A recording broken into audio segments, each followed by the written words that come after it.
we find ourselves standing face to face with a grave and protracted security, diplomatic, and humanitarian crisis in DRC, a situation that demands our immediate, collective, and sustained attention. The East region of DRC has been engulfed in a devastating conflict for over 2 decades now, and this tragedy has claimed thousands of lives, displaced countless civilians, inflicted unbearable suffering and loss, and set back the development momentum of one of the most promising countries in the world.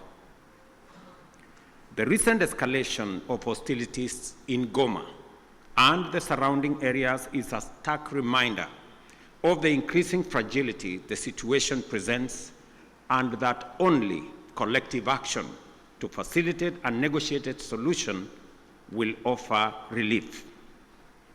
Today, we join together in order to reiterate our calls to the parties to this tragic conflict to immediately cease hostilities and take positive action to allow meaningful dialogue aimed at restoration of stability. Specifically, we stand together to call on all parties to actualize the ceasefire, and specifically on the M23 to hold further advancement, and the armed forces of DRC to cease all retaliatory measures. An immediate ceasefire is the only way by which we can create necessary conditions for constructive dialogue and implementation of a comprehensive peace agreement. As members of the African Union and United Nations, we stand bound by fundamental principles of respect for the territorial integrity and sovereignty of nations and the principle of good neighborliness. As responsible members of the international community, are bound by the obligation to ensure the safety of diplomatic assets, civilians, and personnel, as well as peacekeepers within our countries. The wanton disregard for the sanctity of life, diplomatic missions, and peacekeeping, and peacekeepers as well, is not only a brazen demonstration of lawless and unprincipled pursuit of violent harm and destruction, it is a grave affront to the rules-based international order.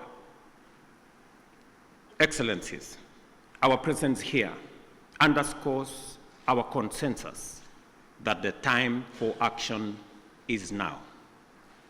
The lives of millions depends on our ability to navigate this complex and challenging situation with wisdom, clarity of mind, empathy for the millions whose lives and livelihoods have been plunged into uncertainty, concerns for DRC's lost opportunity to accelerate its growth and development, and a steadfast commitment to peace and justice. A terrible yet indisputable act is that the humanitarian cost of the conflict in the DRC has been staggering. Millions of civilians have been displaced and many lives under the persistent threat of violence, including sexual and gender-based violence against women and children, and the recruitment of children to take part in combat. We have a historic opportunity to rise to our moral duty of making the protection of civilians our foremost priority, and of taking measures to ensure that the necessary resources and support are provided. For many well-known reasons, the situation in DRC implicates the broader global community. Therefore, we call upon the international community to step up and do its part in supporting regional efforts in delivering for the DRC, and critically, collaborating with the government of the DRC to deliver support and security to those most in need. It is clear that the conflict in DRC is complex, delicate, protracted, and involves multiple actors pursuing different interests. The issues at stake span a wide historical, economic, and political spectrum, run back in time for many decades, and spill across national and regional borders. There is also a clandestine international dimension at work, whose persistent, cynical, and destructive effects must neither be underestimated or ignored any longer. For this reason, it is equally clear that such a conflict cannot be resolved through military means. We must resist the temptation to think that we can somehow shoot or bombard our way into a solution in the face of such a complex situation. Instead, we have to agree that only a comprehensive diplomatic approach, one that addresses the root causes of the crisis, secures the historical integrity and territorial integrity of DRC, and affirms the sovereignty of its people and their aspirations for freedom, justice, and development. That is what will establish peace, and enduring peace at that, in DRC.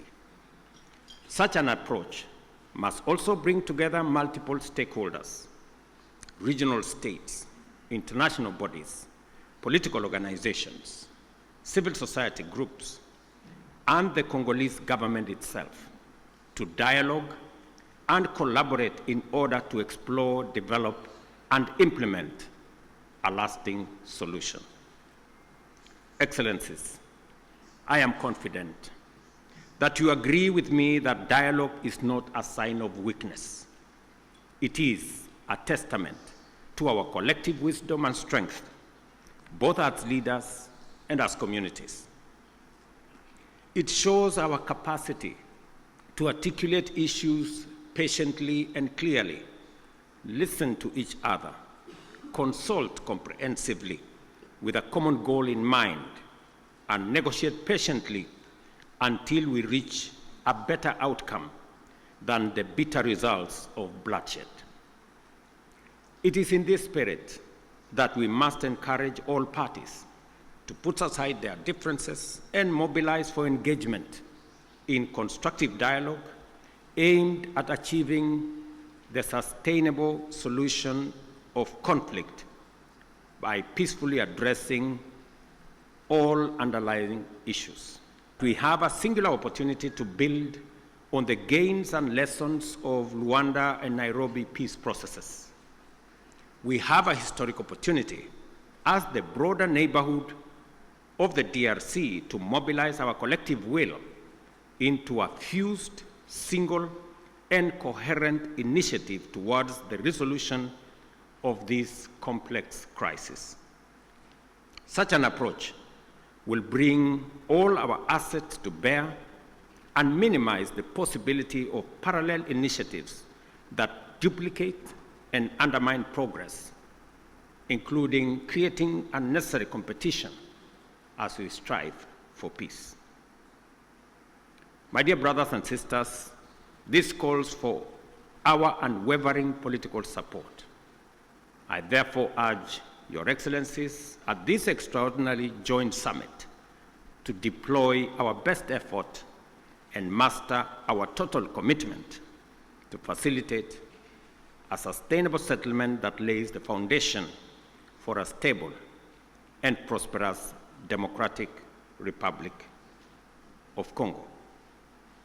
I dare say, Excellencies, the situation may be complex, it may be protracted, it may have been with us for years, but I believe the situation in the DRC can be solved, should be solved, and must be solved. For this reason, it may also be prudent for the consolidated single EAC SADC initiative on this matter to be supported by a strong secretariat that can provide the necessary coordination, monitoring, and enforcement to ensure effective implementation of outcomes. The international community must stand in solidarity with the people of DRC during this time by aligning their support with this initiative. I conclude, Excellencies, by affirming our robust commitment to achieving sustainable peace and development and integration across the region. The security of DRC is essential not only for the stability of the country, but also to the prosperity and cohesion of the entire EAC and SADC. We call upon all parties to prioritize dialogue, cooperation, and above all, the protection of civilian lives. I thank you once again for being able to be here on this very important mission. It is a historic mission because for the first time, two regional economic blocs come together as a testament of the seriousness of the challenge we face, but also underscoring our commitment to provide leadership to resolve this issue. Max, Your Excellency, you have the floor. Thank you. Thank you very much, Your Excellency, Dr. Emerson. With these few remarks, I once again extend my warmest welcome to all of you and wish you productive deliberation. Asante sana, thank you very much. William Samuel Ruto, CGH, President, Cabinet and Secretary for Foreign and Diaspora Affairs, Republic of Kenya, and Head of the East African Community Delegation of Ministerial Session. Of the United Republic of Tanzania, shall we please put our hands up here? We do have participating online His Excellency Felix Antoine Tshisekedi Chilombo,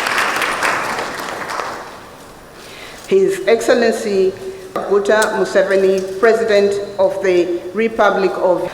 We have His Excellency General Gevai, His Excellency João Manuel Gonçalves Lourenço, President of Republic of Angola, Excellency Dr. Lazarus McCarthy Chakwera, President of the Republic of Malawi. We have Honorable Lieutenant General Lala, their Excellencies, and up here we have the CBS Secretary General of the East Africans and gentlemen. You are welcome. This will be followed by the statements from the African solutions for Africa's problems.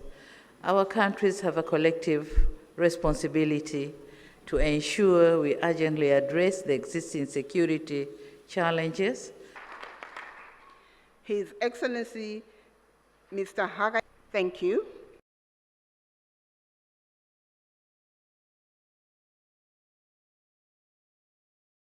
This meeting or their representatives. Hola.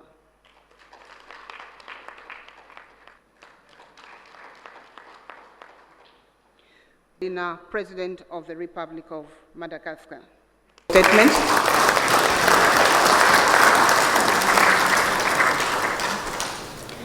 Thank you.